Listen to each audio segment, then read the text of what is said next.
केली एका चिंतिता विठ्ठले, सर्व साधनांचे सार, भव सिंधू उतरी पार.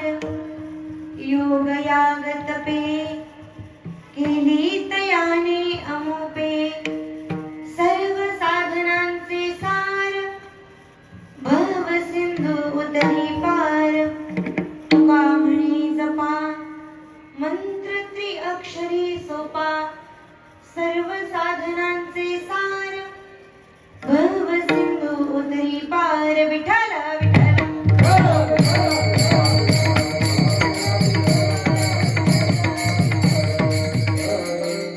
काल नव्हे केले एका चिंतिता विठ्ठले, सर्व साधनांचे सार, भव सिंधू उतरी पार.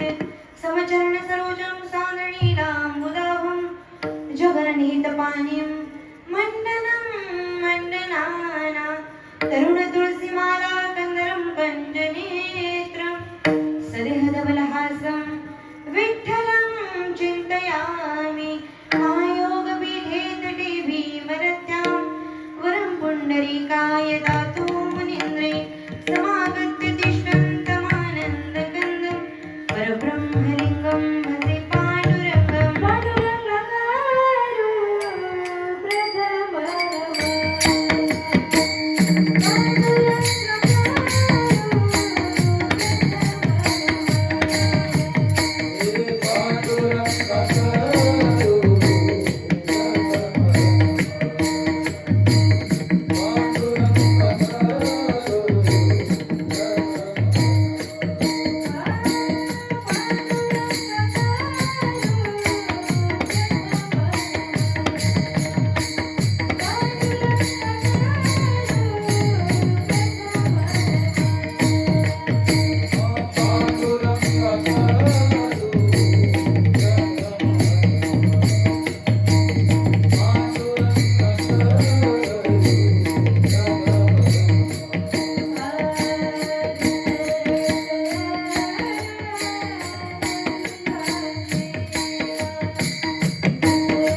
प्राप्त प्रसंगी प्राप्त समयी कीर्तनरूपी सेवेकरता निवडलेला अभंग या मृत्यूलोकामध्ये आल्यानंतर प्रत्येकाला एक ना एक दिवस आपला देह ठेवून या मृत्यूलोकातून परलोकी जावे लागतं. पण या नियमाला अपवाद ठरवून ज्यांनी सदैव वैकुंठ गमन केलं इतकंच नाही, आमच्या ज्ञानोबारायांनी ज्या भक्ती संप्रदायाच्या इमारतीचा पाया रचला त्या इमारतीला पूर्णत्व प्राप्त करून देण्याकरता, त्या मंदिराला पूर्णत्व प्राप्त करून देण्याकरता त्या मंदिराच्या कळशस्थानी विराजमान झालेले आमचे जगद्गुरु तुकोबराय यांचा उत्कृष्ट असा 4 चरणाचा अभंग आज या ठिकाणी सेवेकरता निवडला आहे. विठाला विठाला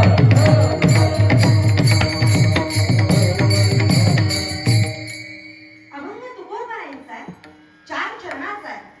मात्र या अभंगाला स्पर्श करण्यापूर्वी अल्पसा परिहार देणे अत्यावश्यक आहे आणि तो म्हणजे असा, आज आपल्या रायते गावामध्ये श्री हनुमान जयंती निमित्त चालू असणारा अखंड हरिनाम सप्ताह आणि श्री ग्रंथराज ज्ञानेश्वरीचा पारायण सोहळा गेली 27 वर्ष सातत्याने सुरू असणारा हा उत्सव, या उत्सवातील आजची 4थ्या दिवसाची सेवा माझ्या वाट्याला आली.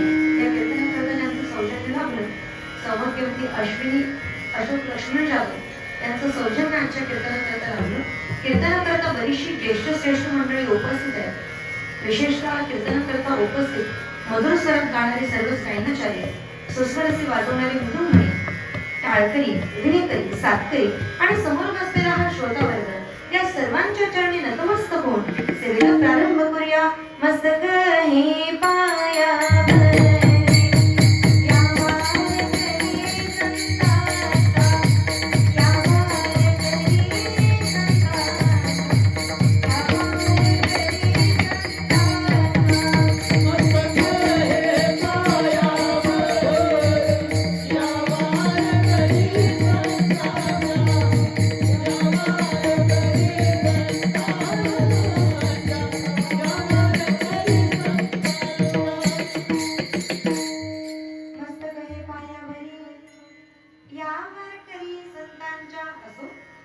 सेवेकरता निवडलेला अभंग तुकोबरायांचा आहे, 4 चरणाचा आहे.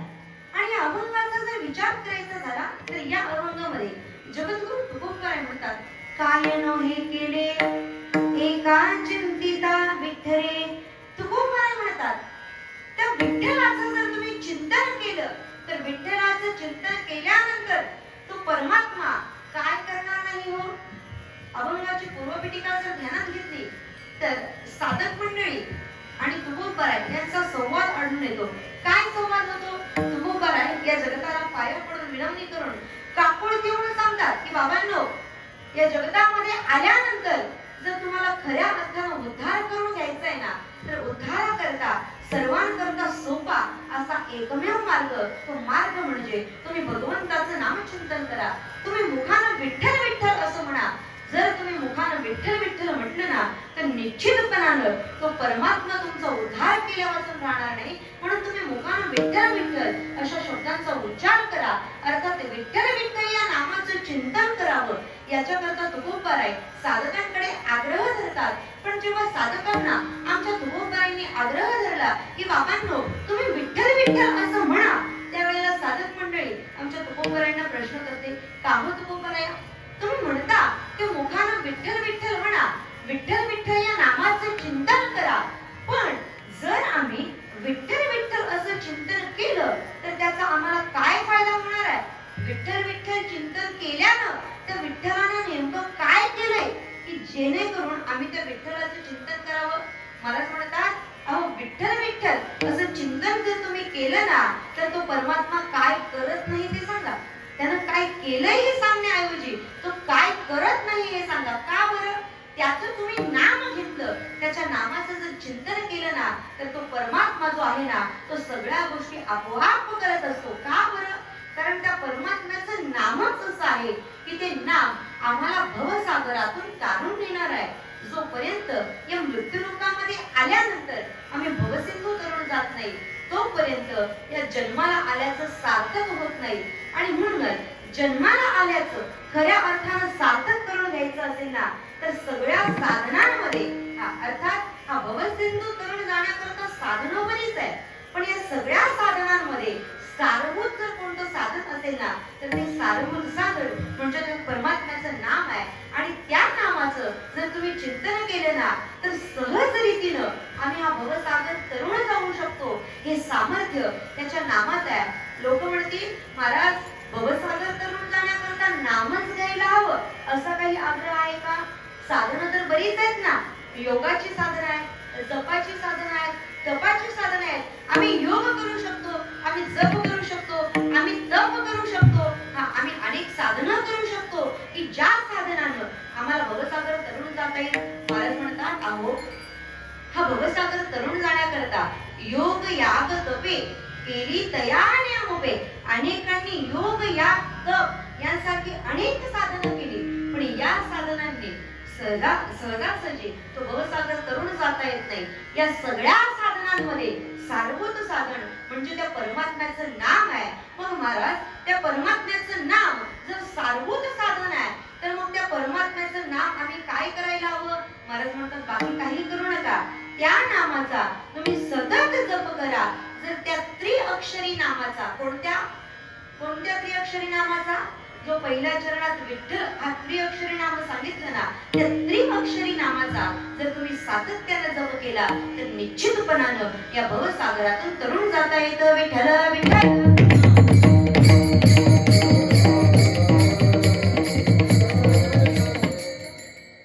अर्थात या मृत्यूलोकामध्ये आल्यानंतर जर आम्हाला खऱ्या अर्थानं भवसागर तरुण जायचं असेल, परमात्म्याची प्राप्ती करायची असेल, जन्माला आल्याचं सार्थक करायचं असेल तर आम्ही कोणत्या मार्गाचं आचरण करायला हवं? तो मार्ग महाराज आजच्या अभंगामध्ये सांगतात. इतकंच नाही, भगवंताच्या नामचिंतनाचं सामर्थ्य जे आहे ना ते सामर्थ्य किती आगाध आहे महाराजांनी या अभंगामध्ये वर्णन केलंय. अभंगाची सुरुवात जर पाहिली ना तर सुरुवातीला एक आश्चर्यजनक असा शब्द महाराज वापरतात. काय? हा शब्द जर पाहिला तर व्यवहारामध्ये बऱ्याचशा ठिकाणी उपयोगात आणला जातो. बरेचसे लोक प्रश्न करतात आणि आपल्याकडे तर प्रश्नार्थ म्हणून काय शब्द वापरला जातो? सहज एखादा प्रसंग घडला आपण सहज म्हणतो ना काय झालं म्हणतो ना हा प्रश्नार्थच झाला. आम्ही सहज एखादा प्रश्न विचारतो, अरे काय झालं, इथे काय चालू आहे, नेमकं काय घडलं. अर्थात एखादा प्रश्न जेव्हा आम्ही विचारतो त्यावेळेला तो काय शब्द प्रश्नार्थक म्हणून विचारात घेतला जातो. पण आजच्या अभंगामध्ये महाराजांनी काय हा शब्द जो वापरलाय ना तो प्रश्नार्थक म्हणून वापरलेला नाही तर या काय शब्दामागे भगवत नामाचं सामर्थ्य जे आहे ते सामर्थ्य महाराजांना दर्शवायचं आहे. अर्थात स्वयंसिद्धतेच्या दृष्टीनं महाराज या अभंगामध्ये काय शब्दाचं उपयोजन करतात? विठ्ठल विठ्ठल.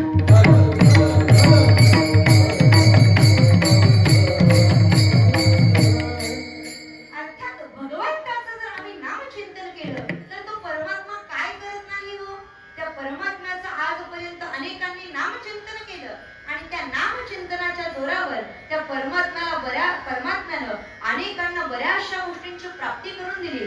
तसं पाहिलं तर आजपर्यंत या जगतामध्ये एखाद्यानं नाम घेतलं आणि नाम घेणाऱ्याचा उद्धार झाला नाही असं शोधूनही सापडत नाही.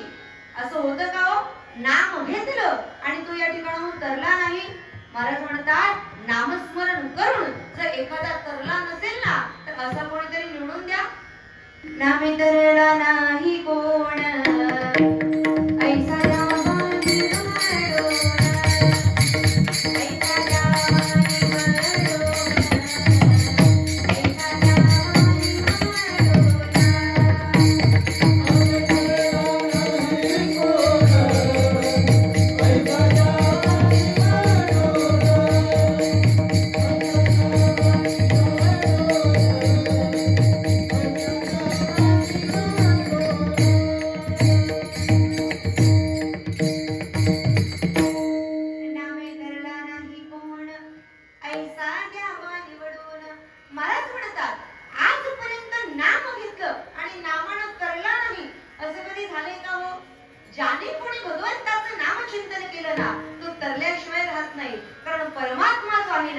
नामधारक जो आहे त्या नामधारकाला तारल्याशिवाय राहत नाही.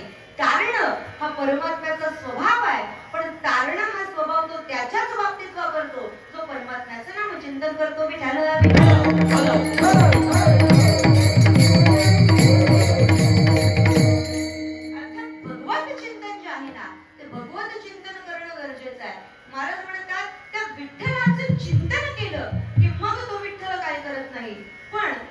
चिंतन करतो की नाही, हा मुळात पहिला प्रश्न आहे. या जगतामध्ये जर प्रत्येकाचा विचार केला तर चिंतन करणारी लोक फार कमी शिल्लक राहिली. कसं आहे, चिंतनाची जागा चिंतेनं घेतली की चिंतन करणं अवघड होतं. जेव्हा आमच्या जीवनातल्या चिंता संपतील तेव्हा निश्चितपणानं आमचं जीवन चिंतनाकडे जाईल. पण जोपर्यंत आमच्या जीवनामध्ये चिंतेला स्थान आहे तोपर्यंत त्या चिंतेचं स्थान चिंतन घेईलच असं सांगता येत नाही. ज्याला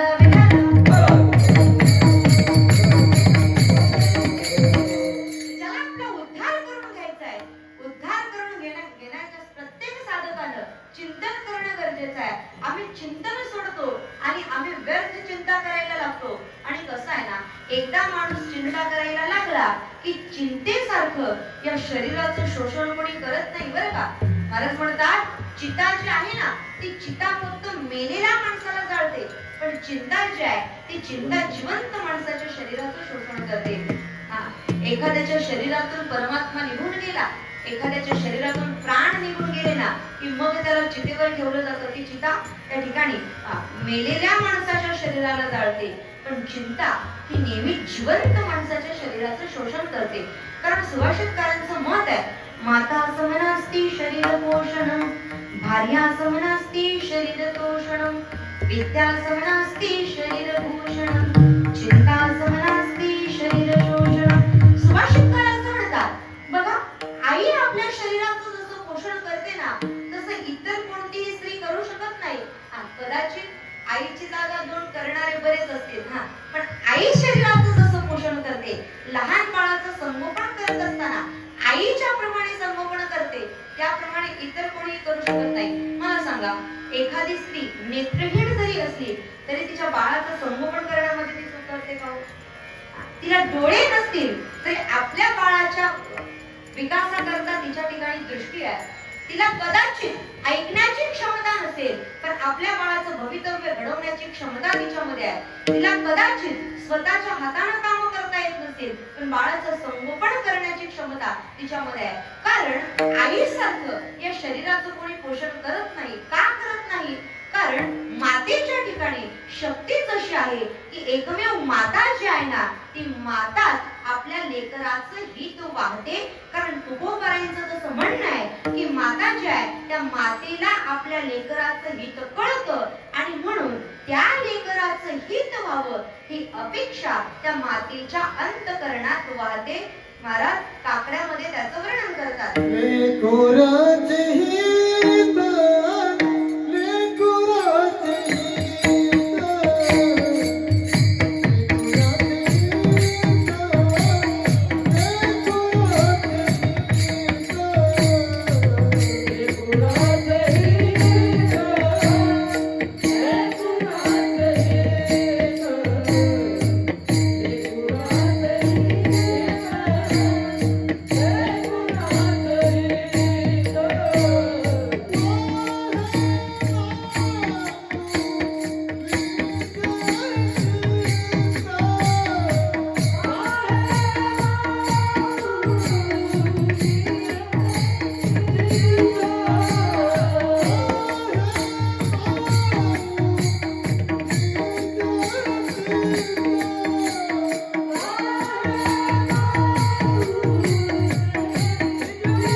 अंतःकरणामध्ये सतत आपल्या लेकराचं हित जे आहे ते तिच्या चित्तामध्ये वाहत असतं. आणि म्हणून आई शरीराचं जसं पोषण करते, बाळाचा सांभाळ करण्यामध्ये आई जसा सांभाळ करते तसा इतर कोणी करू शकत नाही. म्हणून सुभाषितकार म्हणतात, माता असं म्हणा असती शरीर पोषण.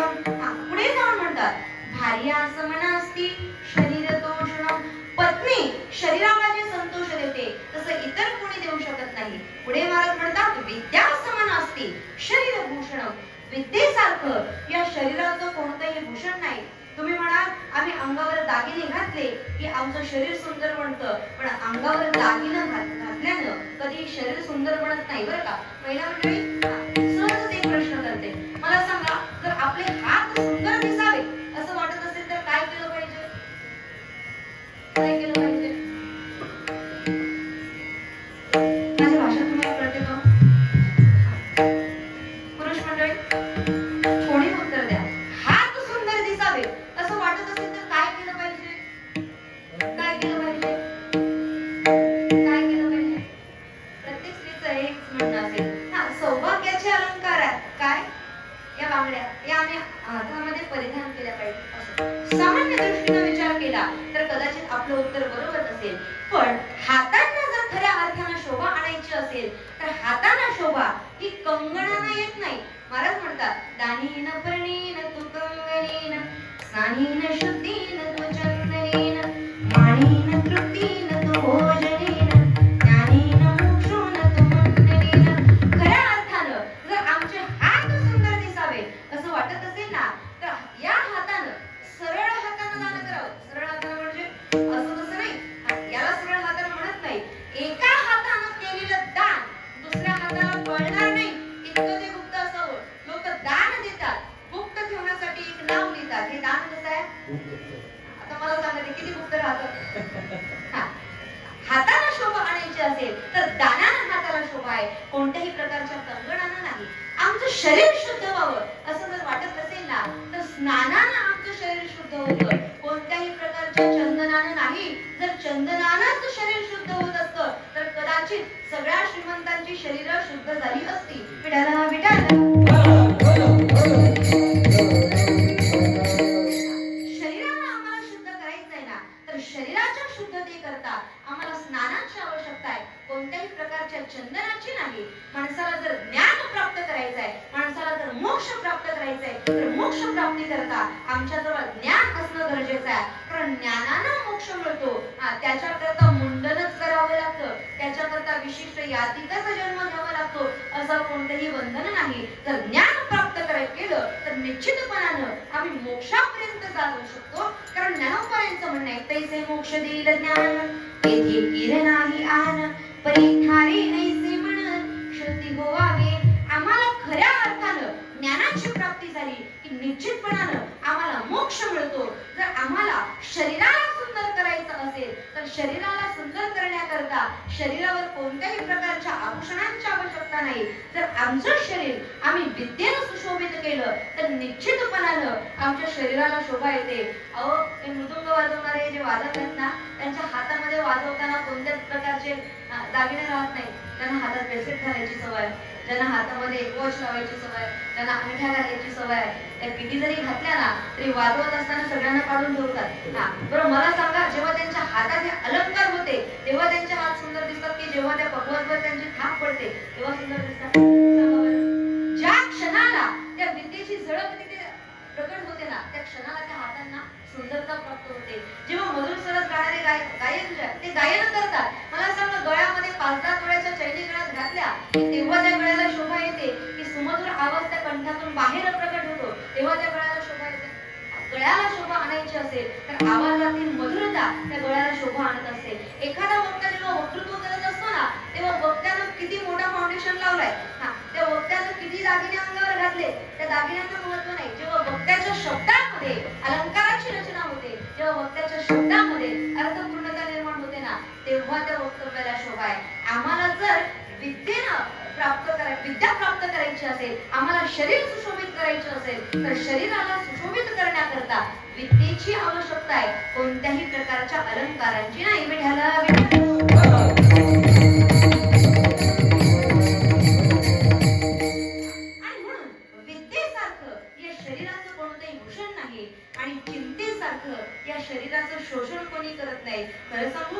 चिंतातूर माणूस आहे ना, त्या चिंतातूर माणसाला सुख आणि निद्रा या गोष्टी कधीही मिळत नाही. लोक म्हणतात, अहो झोपेच्या 2-2 गोळ्या घेतल्याशिवाय झोप लागत नाही. आता मला सांगा, आयुष्यभराचा व्याप जर सगळ्या जगाचा व्याप जर आम्ही मागे लावून फिरत असू, आपल्याला सुखानं झोप येईल का?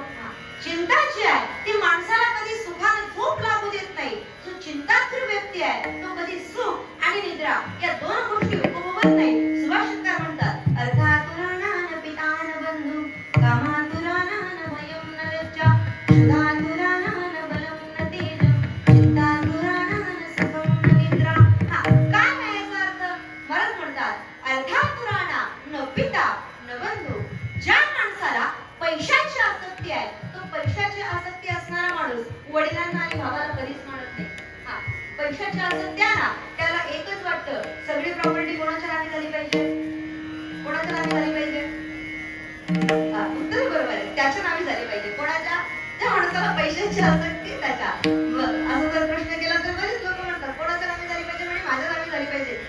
आता प्रत्येकाला तेच वाटतं, माझ्या नावे झाली पाहिजे. फक्त कीर्तनात बोलू शकत नाही एवढं.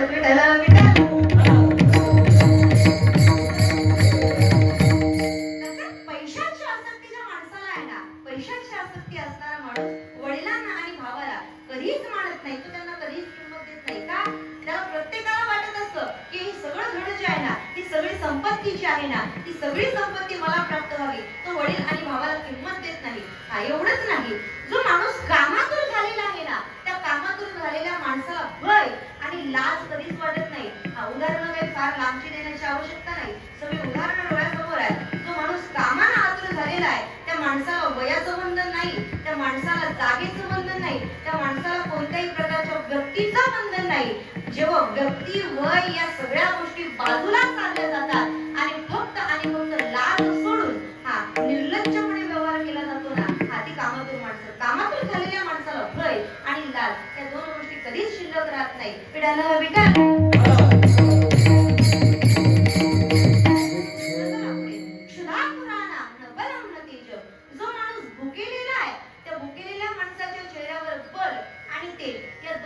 कधीच दिसत नाही. आणि बळ आणि तेज या 2 गोष्टी दिसत असल्या समजावून पोट भरलेला आहे. पण जोपर्यंत पोट रिकाम आहे तोपर्यंत त्या माणसाच्या शरीरावर आम्हाला बळ दिसत नाही, त्या माणसाच्या चेहऱ्यावर आम्हाला तेज दिसत नाही. आम्ही म्हणतो, रोज गुलाबाप्रमाणे फुललेले चेहरे आज कोमेजल्यासारखे का वाटतात? अहो, त्याच्या पोटात जर अन्नच नसेल तर चेहरे आपोआप कोमजतात. असं समजू नका की ज्यांचे चेहरे कोमेजलेले आहेत त्यांनी काहीच खाल्लं नाही. काहींचे खाल्ले तरी चेहरे कोमेजलेले असतात बरं का. पण जोपर्यंत माणसाला भूक लागलेली आहे, त्या भुकेलेल्या माणसाच्या चेहऱ्यावर आम्हाला बळ आणि तेज या 2 गोष्टी दिसत नाही. त्याप्रमाणे चिंता जीवनामध्ये असणारा जो माणूस आहे, ज्या माणसाच्या जीवनामध्ये चिंता आहे, त्या माणसाला सुख आणि निद्रा या 2 गोष्टी कधीच मिळत नाही. जरी 2-2 गोळ्या खाल्ल्या तरी त्यांना झोप लागत नाही. मला सांगा, अशी चिंतेचं जीवन जगण्यापेक्षा आमच्या वारीचं जीवन काय चुकीचं आहे? चिंता असणाऱ्या माणसाला सुख आणि निद्रा कधीच मिळत नाही. तो माणूस सुखानं कधीच झोपू शकत नाही. मला सांगा, वारीमध्ये चालत असताना आता घरामध्ये, प्रत्येकाच्या घरामध्ये एक बेडरूम आहे, त्या बेडरूम मध्ये एक बेड आहे, त्या बेडवर सुंदर अशी गादी आहे, त्या गादीवर मार्केटमध्ये नवीन नवीन जेवढे प्रोडक्ट येतात त्या प्रत्येक प्रोडक्ट, आता प्रत्येक प्रकारची त्या गादीवर एक चादर अंथरलेली आहे. प्रत्येकाच्या गादीवर उषा आहे. प्रत्येक जण आपल्या घरी अतिशय आरामदायी जीवन जगतंय. मला सांगा, हे आरामदायी जीवन जगणारी ही माणसं आपण जेव्हा वारीला जातो, मला सांगा, आपल्याकरता किती सुंदर बेडरूम बनवलेले असतात. तो त्या बेडरूम मध्ये किती बेड लावलेले असतात. त्या बेडवर गादी, त्या गादीवर उशी, तिच्यावर चादर, असं काही आहे का? घरी आपल्या सुख सुविधा आहे, आपल्या घरामध्ये सुखाची सगळी साधनं आहेत. पण सुखाची साधनं जवळ असताना आमच्या जीवनामध्ये आम्हाला सुख नाही, आमच्या जीवनामध्ये आम्हाला निद्रा नाही, अर्थात झोप नाही. पण जेव्हा आम्ही वारीला जातो, आमच्या बरोबर जी साधनं आम्हाला सुखाची वाटतात त्यापैकी कोणतंच साधन आमच्या सोबत नसतं. पण वारीमध्ये दिवसभर चाललेला वारकरी जेव्हा रात्रीचं भोजन, रात्रीचं कीर्तन होतं, तेव्हा सकाळी उठायचं असतं. जेव्हा अंथरुण टाकलं जातं आणि अंथरुणावर तो बसतो ना, अंथरुणावर बसल्यानंतर अंथरुणाला अंग लागण्याआधी त्या माणसाला, त्या वारकऱ्याला झोप लागली जाते. मला सांगा, घरी असणारी मऊ गादी, घरी असणारी सुंदर सुखाची साधनं, या व्यवस्था जे नाही. ती सुख आम्हाला मोकळ्या रानामध्ये, कोणाच्या तरी शेतामध्ये फक्त आणि फक्त एका सतरंजीवर मिळतं. मग मला सांगा, आमच्या चिंता ज्या आहेत ना, आमच्या चिंता आम्हाला व्यवहारात सतवतात, पण तीच चिंता आम्ही बाजूला केली आणि परमार्थिक चिंतनाला सुरुवात केली ना, तर त्या ठिकाणी चिंता आपोआप नाहीशी होते. घरी आम्ही कितीही सुखाची साधनं लावा, पण आम्हाला सुखानं झोप कधीच लागत नाही. हा, ज्या दिवशी आम्हाला सुखानं झोप लागली ना, समजावं त्या दिवशी आमच्या जीवनातली चिंता संपली.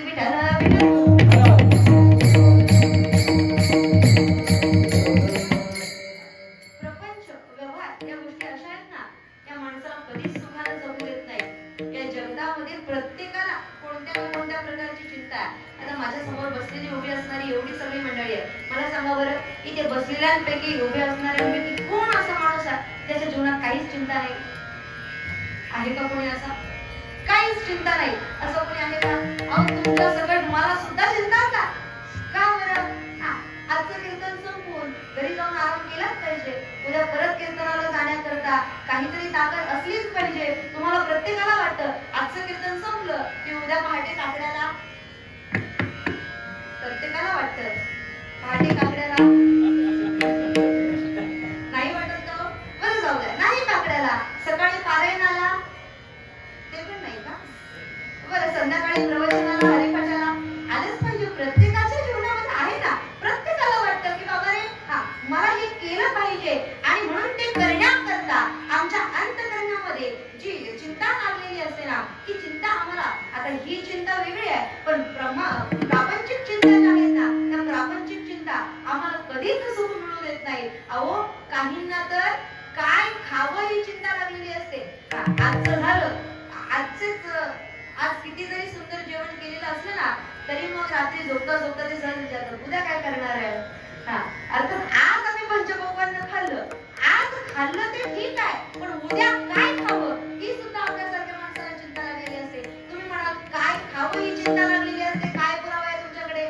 बरीचशी लोक हुशार आहेत ना, कीर्तनकार सांगतात की बाबा आम्ही पुराव्याशिवाय बोलत नाही. मग बरीच लोक प्रश्न करतात, महाराज काय खावं ही चिंता आहे, पण याच्याकडे तुम्हाला पुरावा काय? महाराज पुरावा देऊन सांगतात, हे जी चिंता काय खावे म्हणून,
जेवणाच्या ताटाकडे पाहिलं, आता असं वाटतं बाबा यातलं काय खावं.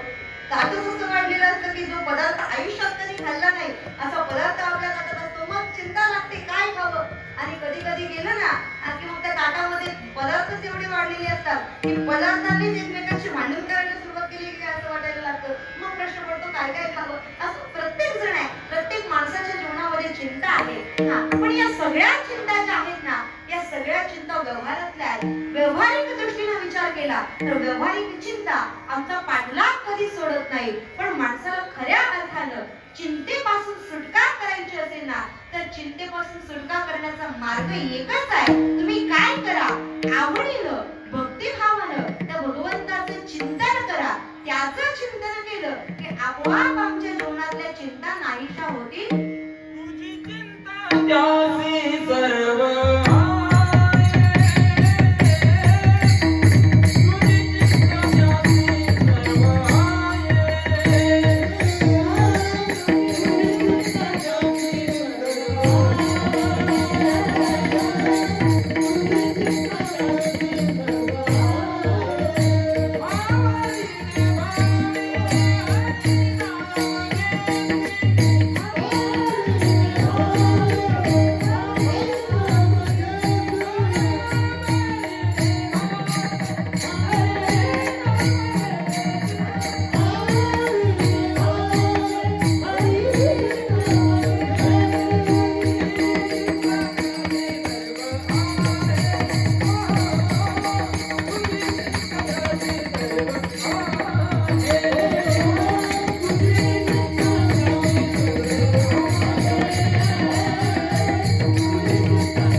आवडीने भावे हरी नाम घेसी तुझी चिंता त्यासी सर्व आहे. महाराज म्हणतात जर तुम्ही आवडीने भावाने त्याचं नामचिंतन केलं काय हरी नाम घेसी, जर आवडीनं आणि भावानं त्या भगवंताचं नाम घेतलं, नामाचं चिंतन केलं की मग तुझी चिंता त्यासी सर्व आहे. मग तो परमात्मा जो आहे ना तो आपल्या सगळ्या चिंता आपोआप हरण करतो. महाराज म्हणतात चिंता करिता हरली नारायणे, अंग संगी मिळता दोघे जणे, सुखी निर्मल झालो या त्याच्या पुढे, तुका म्हणे कुंडली येणे जाणे हो. आम्ही त्याची चिंता करण्याची गरजच वाटत नाही, कारण आम्ही परमात्म्याचं चिंतन करायला सुरुवात केली की मग त्या चिंतनाच्या बरोबर तो परमात्मा जो आहे ना तो आपोआप आमची चिंता हरण करतो. आमचे संत म्हणतात की आम्हाला आमच्या जीवनामध्ये चिंता करण्याची आवश्यकता नाही. का बरं नाही? कारण आम्हाला जीवनामध्ये चिंता असते ती आमच्या प्रपंचाची, पण आम्ही आमच्या प्रपंचाचा भार जो आहे, आमच्या संसाराचा भार जो आहे ना त्या देवावर घातला, आणि संसाराचा भार देवावर घातल्यामुळे त्याचा परिणाम असा झाला की आता आमच्या जीवनातल्या चिंता संपल्या. आम्ही त्या सगळ्या चिंता ज्या आहेत ना त्या सगळ्या चिंतांचा भार त्या परमात्म्यावर दिला. तुका म्हणे घालू दयावरी भार वाहू हा संसार देवा पायी. आमच्या जीवनामध्ये चिंतनाला महत्व आलं की जीवनातल्या चिंता आपोआप संपून जातात, आणि एकदा आमच्या जीवनातल्या चिंता संपल्या की चिंतन हे आपोआप बळकट होत जातं. आणि म्हणून आपण जर काही करायचं असेल तर भगवंताचं चिंतन करावं. त्या भगवंताचं चिंतन केलं की तो परमात्मा निश्चितपणाने आमचा उद्धार करतो. जेव्हा तुकोबारा हे जगताला सांगत होते ना, काही साधक मंडळी आमच्या तुकोबारांना प्रश्न करतात, का हो तुकोबारा तुम्ही म्हणता भगवंताचं चिंतन करा, भगवंताचं चिंतन करा, पण त्या भगवंताचं चिंतन केल्यानं तो परमात्मा असं काय करतो? तुकोबारा म्हणतात परमात्मा काय करतो हे काय विचारता, त्यानं काय केलं नाही. आपण कसं प्रथम चरण काय नो हे केले, काय नो हे केले,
चविली वाणी. हा, त्या तुकोबऱ्याचं सुद्धा तेच म्हणणार, अहो त्या परमात्म्याचं चिंतन केलं आणि त्या परमात्म्याने काय केलं नाही आजपर्यंत. ज्यांनी ज्यांनी त्या परमात्म्याचं चिंतन केलंय ना, त्या प्रत्येकाकरता परमात्म्यानं फार काही केलंय. आजपर्यंत ज्यांनी त्याचं नाम घेतलं, नाम घेणाऱ्या प्रत्येकाला त्या परमात्म्यानं तारलं. नामेची तरले कोट्यान कोटी, नामेची वैकुंठी बैसविले. हा, तो परमात्मा जो आहे तो प्रत्येक नामधारकाला तारण्याचं काम करत असतो. सोपा दृष्टांत देते म्हणजे लक्षात येईल परमात्मा काय करतो. हा, प्रत्येकाचं एकच म्हणणं असतं, त्यानं काय केलंय, तो काय करतो. सोपं करून सांगते तो परमात्मा काय करतो. प्रसंग असा घडला, एकदा एक साधू महाराज एका राजाच्या दरबारामध्ये आले. साधू महाराजांनी विचार केला, म्हणे सत्संगाच्या माध्यमातून सगळ्या लोकांना एकत्र करावं आणि लोकांमध्ये भंडारा करावा, जेणेकरून सगळे लोक एकत्र येतील. हा, सत्संग वाढेल आणि मग त्या भागवत धर्माचा प्रचार प्रसार होण्यास मदत होईल. हा, हे भोजनाचे कार्यक्रम फक्त याच्या करताच असतात जेणेकरून भजन वाढावं. पण भजनाच्या ऐवजी भोजनाची जागा वाढली आणि भजनाची जागा कमी झाली, एवढंच झालं बरं का. भंडारा याच्या करता केला जातो जेणेकरून भजन करणाऱ्यांची संख्या वाढावी, पण भजन करणाऱ्यांची संख्या वाढण्याऐवजी भोजन करणाऱ्यांची संख्या वाढते, भजनाची संख्या मात्र कमीच राहते. आपण भंडारा करणारा प्रत्येकानं लक्षात ठेवावं, भोजनाच्या ऐवजी भजनाची संख्या वाढली पाहिजे. त्या साधू महाराजांनी विचार केला, म्हणे भंडारा करावा जेणेकरून आपल्याला भाविकांना एकत्र करता येईल. म्हणून ते साधू महाराज एका राजाच्या राज दरबारामध्ये आले. राज दरबारामध्ये आल्यानंतर राजांच्या समोर हात जोडले, प्रार्थना केली. म्हणे महाराज, मी असं ठरवलंय सत्संग करावा आणि लोकांना भंडाऱ्याच्या निमित्तानं एकत्र करावं, प्रत्येकाकरता भोजन आणि भजन दोन्हींची व्यवस्था करावी आणि म्हणून मी तुमच्याकरता काहीतरी वर्गणी मिळेल या अपेक्षेनं आलोय. काय आहे, जो उत्तम विचारधारक आहे त्याला माहितीये आपण कोणाकडे जावं आणि काय मागावं. काही लोक कोणाकडे आणि काही मागतात. कोणाकडे काही मागितलं तर ती इच्छा पूर्ण होत नाही. साधू महाराजांना माहित होतं हा राजा आहे, आपल्या सगळ्या राज्यामध्ये जर सर्व संपन्न कोणी असेल तर राजा इतका संपन्न कोणी असू शकत नाही. तो राजाकडे गेला, म्हणाला मला भंडारा करता मला काही पैशांची आवश्यकता आहे, काही वर्गणीची आवश्यकता आहे, तुमच्याकडून ती मिळावी या अपेक्षेने म्हणे मी तुमच्याकडे आलोय. आता तो राजा होता. राजाने म्हटलं ठीक आहे, तुम्ही वर्गणी करता माझ्याकडे आलात, मी वर्गणी द्यायला तयार आहे, फक्त माझी एक अट आहे. साधू महाराज म्हणाले काय अट आहे. राजाने सांगितलं फार मोठी अट नाही, मला फक्त तुम्ही माझ्या 3 प्रश्नांची उत्तरं द्या. जर माझ्या 3 प्रश्नांची उत्तर बरोबर दिली तर निश्चितपणाने तुम्ही सांगितलेली रक्कम मी तुम्हाला द्यायला तयार आहे. किती रक्कम हवी. त्या साधू महाराजांनी सांगितलं फार नाही, मला फक्त 10,000 रुपयांची मदत करा, ज्या रक्कमेमध्ये मी भंडाऱ्याचा कार्यक्रम करू शकेल फक्त एवढीच रक्कम मला द्या. मग त्या साधू महाराजांना राजाने सांगितलं तुम्हाला 10,000ची आवश्यकता आहे ना, मी तुम्हाला 30,000 रुपये देतो, फक्त माझ्या 3 प्रश्नांची उत्तरं बरोबर द्यायची. साधू महाराजांनी सांगितलं ठीक आहे, तुमच्या 3 प्रश्नांची उत्तर द्यायला मी तयार आहे, विचारा प्रश्न. राजाने सांगितलं हे बघा, मी प्रश्न विचारतो पण माझ्या 3 प्रश्नांपैकी एकाचही प्रश्नाचं उत्तर चुकलं ना तर तुम्हाला 1ही रुपया मी देणार नाही. राजाने सांगितलं की रुपया मिळणार नाही. मग साधू महाराजांनी सांगितलं काही हरकत नाही, तुम्ही प्रश्न तर विचारा. राजाने सांगितलं ठीक आहे. राजाने पहिला प्रश्न केला, म्हणे साधू महाराज सांगा या जगतामध्ये देव आहे का. जर देव आहे मग तो आमच्या डोळ्यांना दिसत का नाही. साधू महाराजांनी प्रश्न ऐकून घेतला आणि राजाला सांगितलं, म्हणे राजा ठीक आहे, तुझ्या प्रश्नाचं उत्तर देतो, फक्त एक काम करणार. काय काम. त्या राजाला सांगितलं, म्हणे राजा कोणाकडून तरी सभेमध्ये थोडंसं दूध घेऊन ये. सभेमध्ये पातेल्यावर दूध आणलं आणि साधू महाराजांच्या समोर ठेवलं. दूध समोर आल्याबरोबर साधू महाराजांनी आपले हात त्या दुधामध्ये घातले आणि दुधामध्ये काहीतरी शोधायची सुरुवात केली. 10 मिनिटे गेली, 15 मिनिटे गेली, साधू महाराज त्या दुधामध्ये हात घालून काहीतरी शोधत होते. 10-15 मिनिटांनंतर राजाचा संयम सुटला. राजा विचारू लागला, म्हणे महाराज गेली 10 ते 15 मिनिटे तुम्ही त्या दुधामध्ये हात घालून काहीतरी शोधताय, त्या दुधात तुम्ही नेमकं शोधताय तरी काय. त्या साधूने सांगितलं काही नाही राजा, अरे मी असं ऐकलंय म्हणे दुधामध्ये तूप आहे, त्या दुधामध्ये लोणी आहे, तेच शोधण्याचा मी कधीपासून प्रयत्न करतोय. राजा म्हणाला अहो महाराज तुम्ही साधू आहात, तुम्हाला एवढी सामान्य गोष्ट माहित नाही. दुधामध्ये तूप आहे, त्या दुधामध्ये नवनीत आहे, पण जोपर्यंत त्या दुधावर आपण मंथन नावाची प्रक्रिया करत नाही तोपर्यंत आपल्याला ते तूप मिळत नाही. काय जोपर्यंत आम्ही दुधाचं मंथन करत नाही तोपर्यंत आम्हाला तूप मिळत नाही. जेव्हा हे शब्द साधू महाराजांच्या कानावर पडले तेव्हा साधू महाराजांनी सांगितलं, राजा, अरे सामान्य दुधामधून जर तूप काढायचं असेल, ते तूप त्या दुधातच आहे ना, पण ते तूप जर दुधातून काढायचं असेल तर त्याच्याकरता जर मंथन करावं लागतं. जो परमात्मा तुमच्या माझ्या प्रत्येकाच्या शरीरात आहे त्या परमात्म्याला ओळखायचं असेल तर त्यावेळेला मंथन करण्याची आवश्यकता नाही का रे? वाया व्यर्थ करता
मंथुनी नवनीता तैसे घे अनंता वाया व्यर्थ कथा सांडी मार्ग.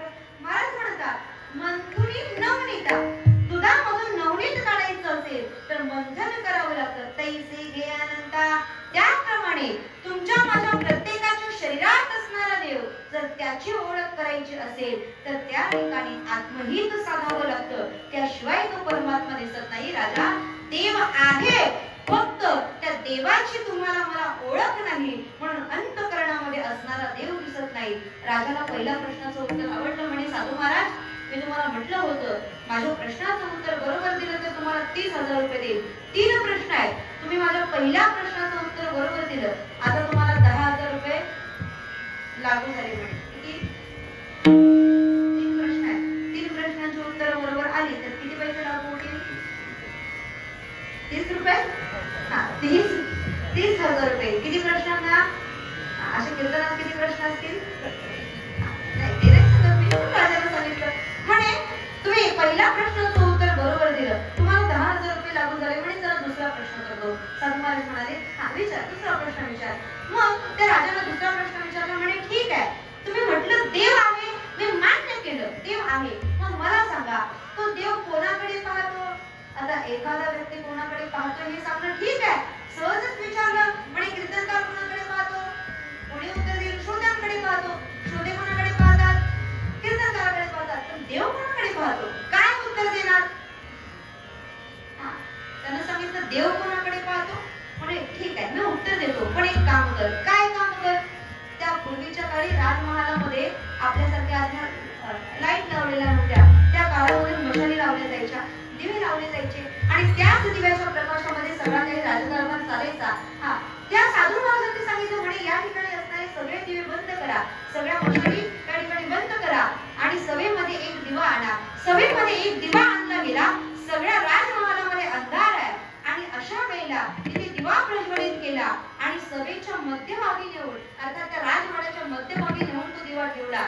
आता पूर्ण राजवाड्यामध्ये एकच दिवा होता आणि त्या दिव्याचा प्रकाश संपूर्ण राजवाड्यामध्ये पसरला होता. मग त्या राजाला साधू महाराजांनी प्रश्न केला. म्हणे, राजा, सांग बरं, हा दिवा कोणाकडे पाहतो? साधू महाराजांनी सांगितलं, दिवा कोणाकडे पाहतो हे ऐकल्यानंतर राजाला लगेचच उत्तर दिलं. म्हणे, महाराज, हा दिवा सगळ्यांकडे पाहतो. साधू महाराज म्हटलं, तुझ्या प्रश्नाचं उत्तर तुला मिळालं का? जसा दिवा सगळ्यांकडे पाहतो तसा देव जो आहे ना, तो देव सुद्धा सगळ्यांकडे पाहतो.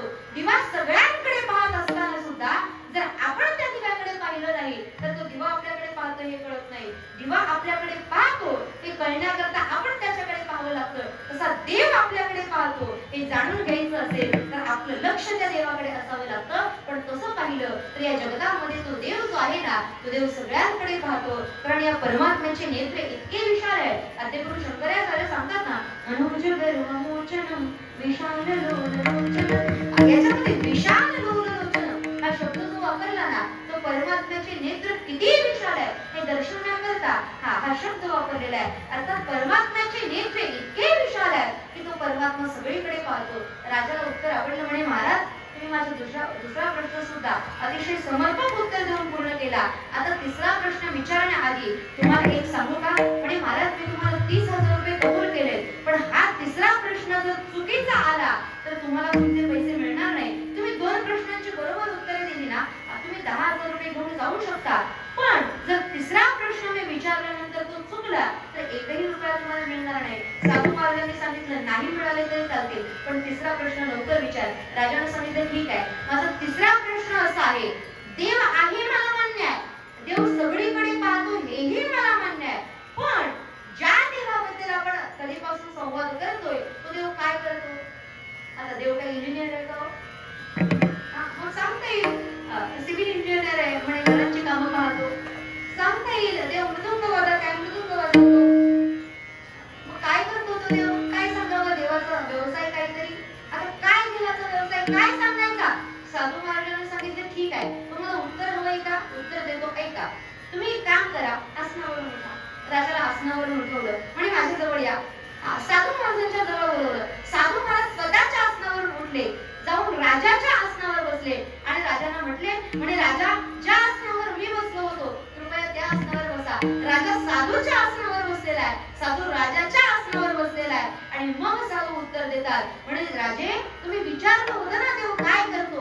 अरे, त्याच्या नुसतं मनात आलं ना तरी काय होतं माहितीये?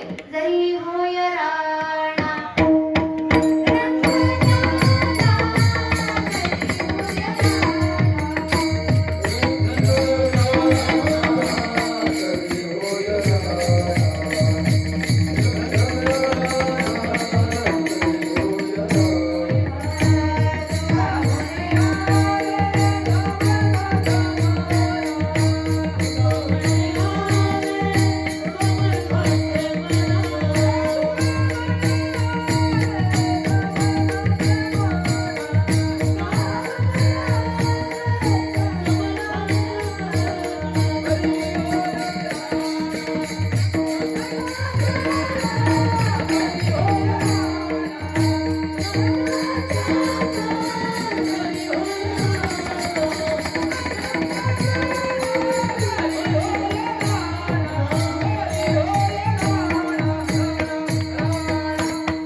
परमात्म्याच्या हातामध्ये इतकी शक्ती आहे ना, त्याच्या मनात नुसतं आलं ना तरी तो काय काय करू शकतो. त्यानं काय काय केलं.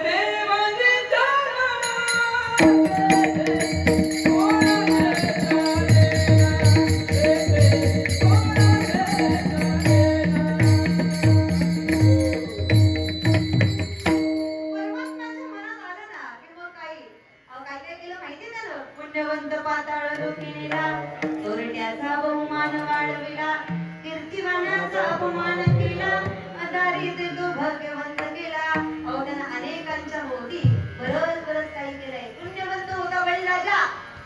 तिरुपत भूमी मागितल्याने पाताळामध्ये झाडला. चोरट्याचा बहुमान वाढविला, काय केलं? कोळियाची कीर्ती वाढविली ग.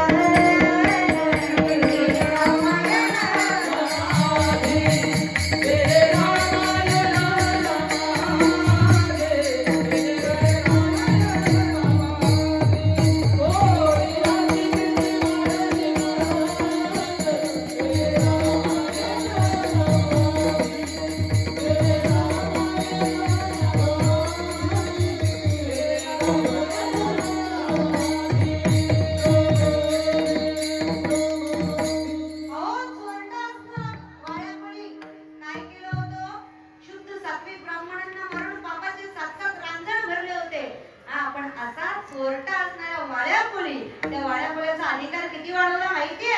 राम जन्माच्या आधी शतकोटी रामायण लिहिल एवढा अधिकार त्या वाल्मिकीला प्राप्त झाला, त्या वाड्या खोल्याला प्राप्त झाला आणि वाड्याचा वाल्मिकी झाला. म्हणून जोरड्याचा बहुमान वाढविला.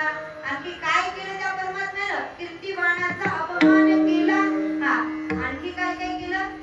दारिद्र्य तो भाग्यवंत केला. कोण होता दारिद्र्य? हा, कोण होता? तुमच्याकडे कोण म्हणत नाही, पण आमच्या दाखव्या महाराज म्हणतात ना, सुदामा ब्राह्मण दुःखे दारिद्र्य पिढीला, मुष्टी पोहे घेऊन या त्याचे भेटी लागी आला. पण मुष्टीवर पोया करता नाव दिला नाही, कशा करता दिला? शुद्ध भाव देखून या गाव सोनियाचा दिला. हा, त्या परमात्म्यानं आमच्या सुदाम देवाचा भाव पाहिला, अंतःकरणाच्या भावावर प्रसन्न झाला आणि सोन्याचा गाव आमच्या सुदामाला दिला. अर्थात परमात्मा जो आहे ना, अहो त्या परमात्म्याचं चिंतन करा. चिंतन केलं ना तर त्या परमात्म्यानं काय केलं नाही हो. अहो अनेकांना आमचा परमात्मा धावून आला, पण धावून यावा असं वाटतंय ना, आधी त्या परमात्म्याचं चिंतन करणं गरजेचं आहे. चिंतन केलं तरच तो परमात्मा निश्चित रूपाने धावून येतो. आता तुम्ही म्हणाल आपला देवाला आठवायचं नाही, फक्त देव धावून आला पाहिजे. न आठवता तो धावून यायला आपला नातेवाईक आहे का? हा, परमात्मा आपल्याकरता धावून यावा असं वाटत असेल तर त्या परमात्म्याचं चिंतन करणं गरजेचं आहे. काय चिंतन करावं? हा, निदान आपण त्याला आठवलं ना की तेव्हा त्याला आपला आठव राहील म्हणून तरी त्याचं चिंतन करावं. अहो चिंतन केल्याशिवाय आपल्या सख्यांकरता तो धावून आला नाही. जेव्हा चिंतन केलं तेव्हा तो धावून आला. प्रसंग प्रत्येकाला माहिती आहे. भर सभेमध्ये आमच्या द्रौपदीची लाज राखण्याकरता आमचा परमात्मा आला, पण प्रसंग आधी काय घडला हो? जेव्हा आमचे 5 पांडव युद्धामध्ये त्या द्रौपदीला हरवले, रजस्वला असणारी द्रौपदी, पण त्या दुर्योधनानं आदेश दिला म्हणजे दुशासना जा आणि त्या द्रौपदीच्या केसांना धरून तिला सभेमध्ये खेचून आण. जेव्हा केसांना धरून त्या द्रौपदीला सभेमध्ये आणली, सभेमध्ये आणल्यानंतर प्रत्येक स्त्रीला एकच अपेक्षा असते, आपल्यापेक्षा जे वरिष्ठ आहेत ना त्यांना चांगलं वाईट या गोष्टीची जाण आहे, ते नक्की आपलं रक्षण करतील असं वाटतं. द्रौपदीनं मोठे मोठे समोर बसले होते, द्रोणाचार्य होते, भीष्माचार्य होते, सगळ्यांकडे पाहिलं, पण कोणी आमच्या द्रौपदीची लाज राखली नाही. अहो हत्तीसारखे 5-5 पांडव बसलेले होते, पण त्या 5 पांडवांकडे पाहिल्यानंतर सुद्धा कोणी लज्जा रक्षण करण्याकरता येत नाही. अशा वेळेला आमच्या द्रौपदीनं फक्त एकच हाक मारली, कोठे गुंतला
द्रौपदीनं कोणाला हाक मारली? भावाला मारले की राजाला? तिने आधी हाक मारताना द्वारकेच्या राजाला हाक मारली. त्या द्वारकेच्या राजाची राणी विचारते म्हणे कुठे चाललास काही काही? त्यानं सांगितलं थांब जरा जाऊन येतो, माझे भक्त संकटात आहेत म्हणे, जावं लागेल. तिनं परत विचारलं चाललात कुठे? पण इकडे द्रौपदी मातेचे पुढचे शब्द आले, वेळ का काय सखया लावेला.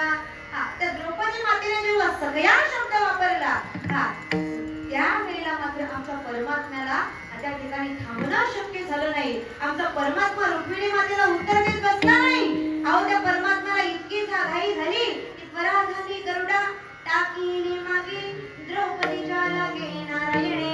आमच्या परमात्म्याला वेगाने धावणाऱ्या गरुडालाही मागे टाकलं आणि आमचा परमात्मा द्रौपदीच्या रक्षणाकरता आला. काय केलं परमात्म्यानं? द्रौपदीचं रक्षण केलं, पण रक्षण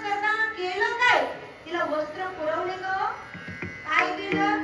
आमच्या परमात्म्यानं द्रौपदीला वस्त्र पुरवले नाही, मग काय केलं त्या परमात्म्यानं? महाराज म्हणतात वस्त्रहरणे वस्त्र कैसी झाली माऊली. हा, अहो त्या कौरवांनी त्या पांचाळीला सभेमध्ये आणलं आणि त्यावेळेला वस्त्रहरणाच्या वेळेला आमचा परमात्मा स्वतः त्या द्रौपदीच्या अंगावरचं वस्त्र बनला. परमात्म्याचं चिंतन केलं ना तर तो परमात्मा काय करत नाही हो, त्यानं फार काही काही केलेलं आहे. किती उदाहरणं द्यावी? अहो सगळीकडे जर आम्ही चिंतन केलं तर इतकी उदाहरणं आढळतील ना, हा, की 7 दिवसाचा सप्ताह सुद्धा उदाहरणं संपणार नाही. हा, उदाहरणं कदाचित कमी पडतील, सप्ताहाची वेळ संपेल पण उदाहरणं संपणार नाही. एवढं त्या परमात्म्यानं आपल्या भक्तांकरता केलंय. अहो आमच्या भीमानं ज्या वेळेला त्या श्रीकृष्णाला हाक मारायचे, श्रीकृष्णाला भोजनाकरता बोलवायचं आहे, आमंत्रण द्यायचं विसरला, पण आमच्या मातेचा आदेश होता. कुंती म्हणाली म्हणे भीमा लवकर कृष्णाला बोलव ना. हा, जोपर्यंत कृष्ण येत नाही तोपर्यंत भोजन करू शकत नाही. आमच्या भीमानं कोपऱ्यात पडलेली लोखंडाची गदा उचलली आणि वर आकाशात भिरकावली आणि एकच हाक मारली म्हणे देवा, अरे ही गदा वर गेली आहे, वर गेलेली गदा खाली येण्याच्या आत जर इथे प्रकट झाला नाही ना तर याच गदेच्या खाली मी माझे प्राणत्याग करेल. आमच्या परमात्म्यानं फक्त भीमाची हाक ऐकली आणि आमचा परमात्मा अहो कुठेच काहीच न दिसत नव्हतं, पण अशा वेळेला कुठे न दिसे पाहता उडी घाली अवचिता. आमच्या परमात्म्यानं उडी घातली आणि भीमाच्या प्राणाचं रक्षण केलं, त्याचं चिंतन केलं. तर तो परमात्मा काय करत नाही, फक्त चिंतन केलं की निश्चितपणानं तो परमात्मा जो आहे ना आम्हाला सगळ्या काही इच्छा आपोआप पूर्ण करतो. फक्त चिंतन करणं गरजेचं. म्हणून एकदा सगळ्यांनी त्या परमात्म्याचं चिंतन करूया. विठोबा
चिंतिता विठ्ठली. त्या परमात्म्याचं चिंतन केलं ना परमात्मा काय करत नाही, कधी 11 वाजवतो ते सुद्धा कळत नाही, फक्त त्याच्याच चिंतनात. त्या परमात्म्याचं चिंतन केलं काय करत नाही तो परमात्मा. अनेकांकरता बरंच काही केलं. गजेंद्र बळी मोकळीला तो घरी स्मरला नाही तुझ प्राण जाते वेळी म्हणी नारायण त्यासाठी विमान पाठविले. आमच्या परमात्म्यानं अनेकांकरता धावून आल्या. त्यांनी ज्यांनी परमात्म्याचं चिंतन केलं त्या प्रत्येकाला आमच्या परमात्म्यानं भवसागरातून तारून नेलं. सर्व साधनांचे सार भव सिंधू उतरी पार. हा, सगळ्या साधनांमध्ये सारभूत असणारं परमात्म्याचं नाम, त्या नामानं आम्हाला भवसागर करून जाता येतो. एवढं सामर्थ्य त्या नामात आहे. या नामाऐवजी भवसागर करून जाण्याकरता अनेकांनी अनेक साधनं वापरली. पण योग याग तपे केली तयाने हमुपे. अनेक योग याग तप ही साधना केल्यानंतर सुद्धा भवसागर करून जाता येत नाही. का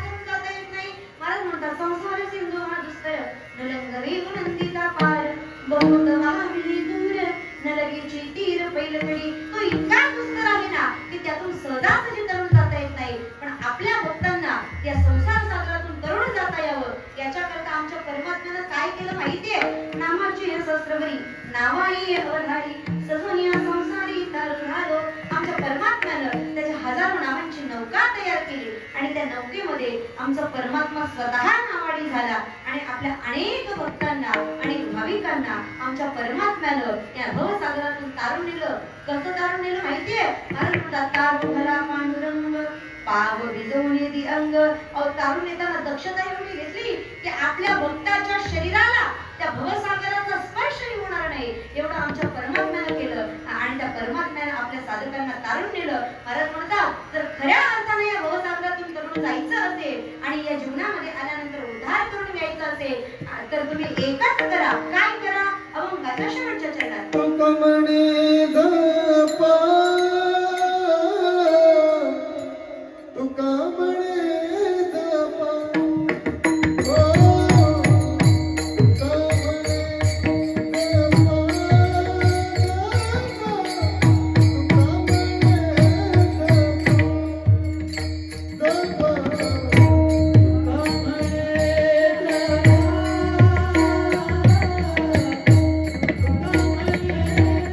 Thank you.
सोपा असा मंत्र कोणता? एक चिंतिता विठ्ठले विठ्ठल या 3 अक्षरी मंत्राचा जप करा. या सोप्या मंत्राचा जप केला तर निश्चितपणे भवसागर तरुण जाता येईल. विठ्ठल विठ्ठल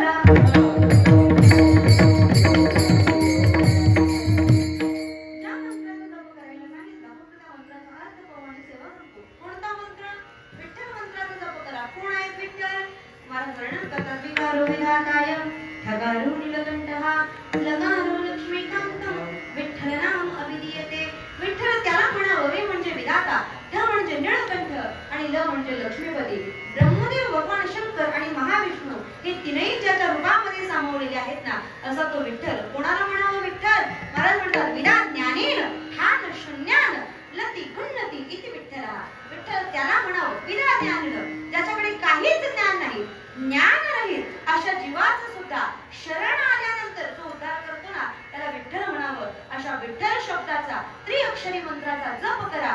निश्चितपणानं आम्हाला भवसागर तरुण जाता येईल. आणि हा भवसागर तरुण जाण्याचा मार्ग ज्या संतांनी दाखवला, एकदा आपण त्या संतांचं भजन करू. 2 मिनिटाकरता प्रत्येकानं आपल्या हात वर करा. सुरुवातीपासून शेवटपर्यंत सगळे गायक गात आहेत, वादक वाजवत आहेत आणि मी बोलते. आता तुमचा आवाज माझ्यापर्यंत आला पाहिजे एवढा आवाज फक्त काढा. हात वर करा. करा हात वर. सगळ्यांनी हात वर करा. प्रत्येकाने हात वर करा. 2 मिनिटाकरता भजन करा. गायक सगळे पुढे म्हणतील आणि बाकी सगळ्यांनी मागे म्हणायचे. बाकी म्हणत असताना टाळ पकवाज वाजणार नाही आणि गायकांच्या सोबत टाळ पकवाज वाजणार. बरं. तुकाराम तुकाराम तुकाराम तुकाराम राम तुकाराम तुकाराम तुकाराम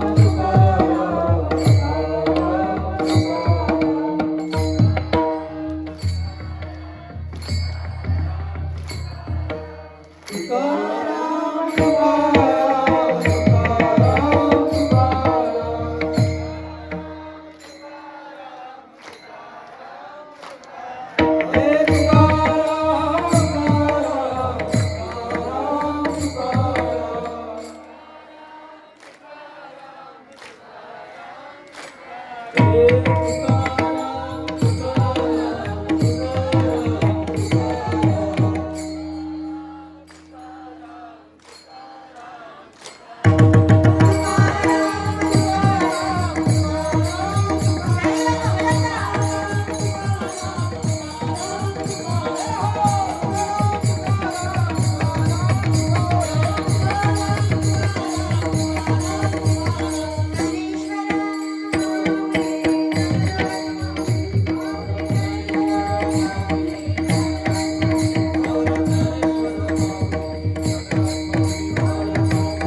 बरीचशी ज्येष्ठ श्रेष्ठ मंडळी उपस्थित आहेत.